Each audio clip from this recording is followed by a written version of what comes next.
Box folding మడత అన్నది ఎంత రావాలి అన్నది నేను మీకు చెప్తాను. ఇక్కడి నుంచి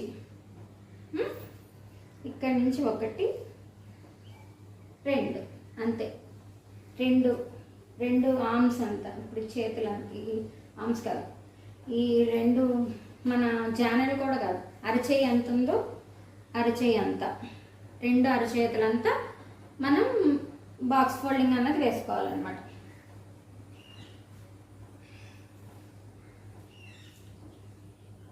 నీట్గా అరేంజ్ చేసుకుని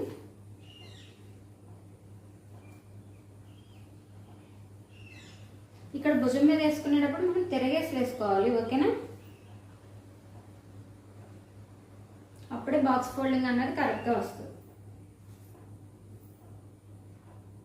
నీట్గా అరేంజ్ చేసుకోవాలి ఫోల్డింగ్స్ అన్ని. అరేంజ్ చేసుకున్న తర్వాత ఇక్కడ మనకి